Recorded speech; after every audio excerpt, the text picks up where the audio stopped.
নমস্কার বন্ধুরা, সুলেখা রান্নাঘরে। তো চলুন আজকে একটা লাউ চিংড়ি করে দেখাচ্ছি। তো লাউ চিংড়িটা কীভাবে করছি আপনাদের সাথে শেয়ার করছি। চলো, একদম কচি ফুল লাউ, একদম লাউ চিংড়ি করে দেখাচ্ছি। তো দেখো, এখানে চিংড়ি মাছ 500 চিংড়ি মাছ নিয়েছিল, কেটে পরিষ্কার করে ধুয়ে নিয়েছি। নুন হলুদ চিংড়ি মাছটা দিয়ে ভালো করে মেখে রেখে দিচ্ছি, যদি চিংড়ি মাছ বেশিক্ষণ রাখলেই পচে যায়।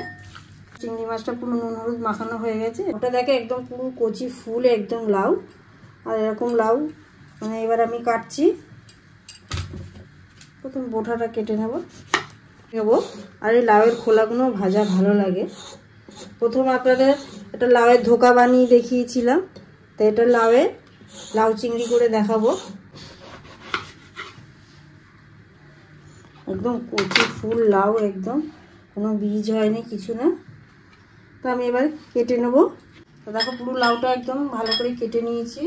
সর্ষে তেল দিচ্ছি। সর্ষেটা আমি চিংড়ি মাছটা দিয়ে দিচ্ছি।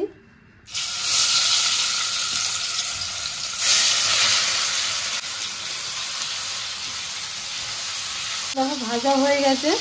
এবার লাভিয়ে নিচ্ছি আমি। এই কড়াইতে আমি একটু নুন দিয়ে সামান্য, তো এখানে লাউটা দেখো আমি কোনো জল দিইনি, কিছু না। এবার নুন দিয়ে একটু গ্যাসের সিমে ভালো করে সিদ্ধ হবে, জলটা উঠবে। লাউটা ঢাকনা দিয়ে দিলাম।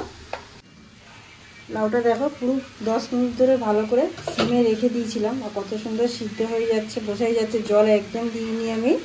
লাউটা দেখো 10 মিনিট পুরো ঢেকে রেখে দিয়েছিলাম, তা কীরকম সিদ্ধ হয়ে গেছে বোঝাই যাচ্ছে এইখানে। তা এবার আমি আর কিছুক্ষণ 2-3 মিনিট রেখে দেবো, দিয়ে তারপরে লাভিয়ে নেবো। লাউটা এবার আমি কড়ার থেকে লাভিয়ে নিচ্ছি। লাউটা তুলে নিয়েছি, নিয়ে এবার আমি আবার একটু সরষের তেল দিচ্ছি। কড়াইতে দিলাম কালো জিরে ফোড়নে, 2-1টা রসুন দিয়ে দিলাম।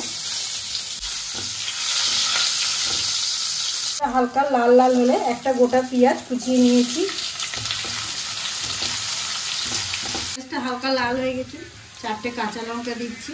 এর মতন একটু নুন দিয়ে দেবো, গুঁড়ো, একটু জিরের গুঁড়ো, গুঁড়ো। এখানে আমি আদাটা ব্যবহার করলাম না।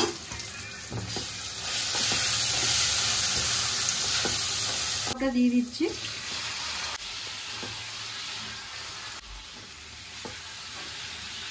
এবার ভাজা চিংড়ি মাছটা দিয়ে দিলাম। সামান্য অল্প একটু উষ্ণ গরম জল দিয়ে দিলাম।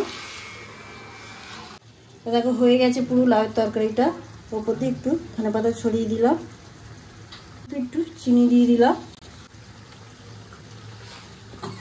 এবারে ভালো করে নেড়ে আমি লাভিয়ে নিলাম।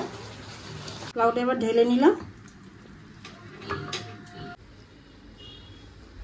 তো বানানো পুরো রেডি হয়ে গেছে। আর দেখে যদি ভালো লাগে অবশ্যই চ্যানেলটাকে সাবস্ক্রাইব করবে, লাইক করবে, কমেন্ট করতে ভুলবেন না।